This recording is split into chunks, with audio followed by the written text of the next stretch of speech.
Carly, you nailed it. You said the So snow. don't you love being right? If you're looking for some powder days, this is it. Ground, it becomes very hard, charred, almost like concrete. Loveland Pass back open. It's been about an hour now. The fine powder, you could just brush it off the windshield. A good work from home day, because look at what's coming. This is what you do need to have if you are headed out, which is not advised. Of course, we have the blizzard warning in place, road closures. You can just see all the conditions. Anchorman, when Will Ferrell, Ron Burgundy is like, well, that escalated quickly. That is exactly what happened here along Highway 93 and 72. If you take a look at this time-lapse video, just over the flat irons, you see that snow squall, the front just completely inundate. An impact is going to be this. It's the downsloping wind. Could be slightly delayed just because we had all that monsoon moisture over the summer months. If on Christmas Day, there's an inch of snow on the ground. Yesterday's storms caused flooding and damage across the metro, so this morning we're headed out in the Bryant Pinpoint Weather Beast to go check on conditions. Right by that accident, so then we turned around. Now we're going live at the light where we got skipped again. Carly Cassady, daybreak on 2. Swing the camera around. Look here at the difference. You see where the sunshine is? Look, that part is completely clear, but from the stop sign all the way back over here, we're behind the building, and this is just like a lot of side streets, a lot of neighborhoods across the metro, that this is a skating rink. Report card not looking good. Right, we got one of everything, starting at A all the way down to F. See, but if my kid came home with that, I would say this is not good enough. No. Right, and that's what others are saying as well. So I'll show you the report card in just a second. A little gray lately. I know, I don't have the best news to follow that, because look, it is the winter blues. Here's the chemistry back behind the colors.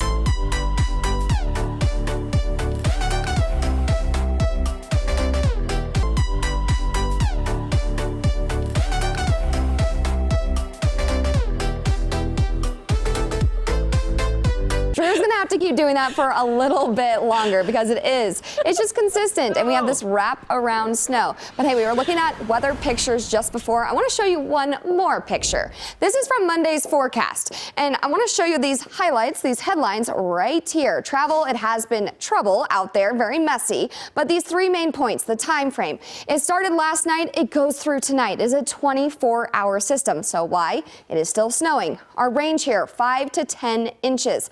Some are, yes, on the lighter side of things. Out at the airport, 7.7 inches. That was even a couple hours ago. It's still snowing. That is higher. So we are in this range. It just takes a little bit to get to the 10. It's not just going to be there as soon as you wake up. And then the track, this did shift, and we were watching that, and it's just a little bit, but it makes a difference in how heavy some of those totals are and where they go. So here's the low right now. What we were originally watching is it going down to the south, cutting across Kansas. What it did last night, it took this little turn, but again, it makes a difference. The track really determines those totals. It made its way just off towards the north. That pushes the bulk of the storm also off towards the north. Why Nebraska is getting slammed more than us, and why they have a lot more of those highway closures, I-76, compared to back here. Now, not saying we aren't getting the snow. You see it, it's falling, it's on the ground. Roads are slick and slippery, and that will continue as we go throughout the rest of today, and then taper things off into the evening. Back behind, mountains. This was never going to be a big storm system for you. You can still see some light activity down to the south. Also, you're in the dry slot. You're not going to get much. So timing things out here as far as future cast, you can see staying right in the same spot, heavy to light from time to time.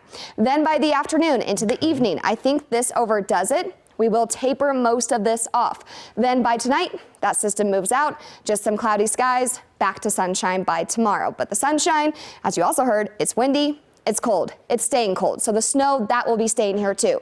Another 1 to 3 inches. So if you're saying, I haven't gotten the 5 to 10 just yet, well, just wait. We're going to add more to it through today. And to the north, you can even see a little bit more in the darker blue. Wouldn't look just at the number, but anywhere from about 2 to possibly 6. 7-day forecast and pinpoint weather alert day 4, all of that. And there's your cold temperatures. 12 degrees overnight tomorrow at the bus stop for kids as they're headed back to school. Definitely bundle them up. Keep the warm layers around all the way throughout the weekend into next week. 2 more small, light systems keeps us in the 30s, even the upper 20s on Monday. Meteorologist Carly Cassady is at Meyer Skis with their story this morning. Hey, Carly.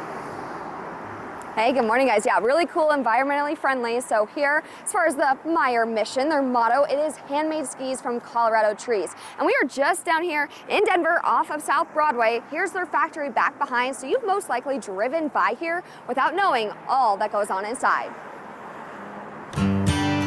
This is what we do. It's not the easy way, but we think it's the right way, and you'll feel it when you get on our skis.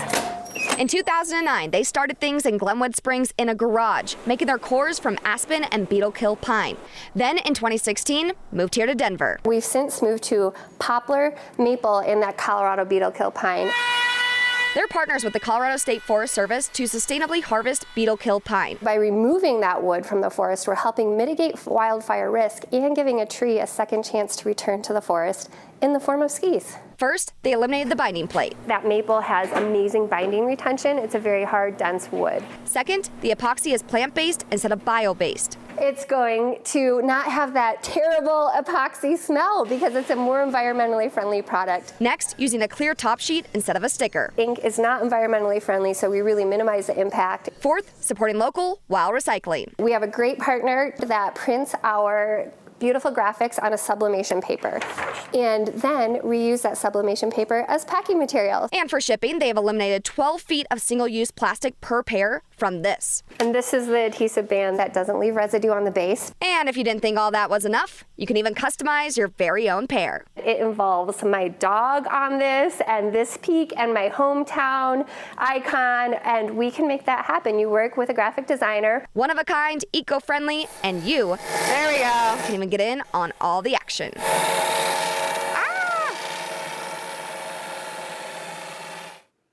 Yeah, so just like I did, you can come down here and actually tour the factory, go in the back. You can also see here from the windows, they're already working on some of those boards and also those skis for this morning. So some things that you'll see and also learn about right here as far as the wood, those layers we were talking about. So here, the little thin ones, that's the beetle-kill pine.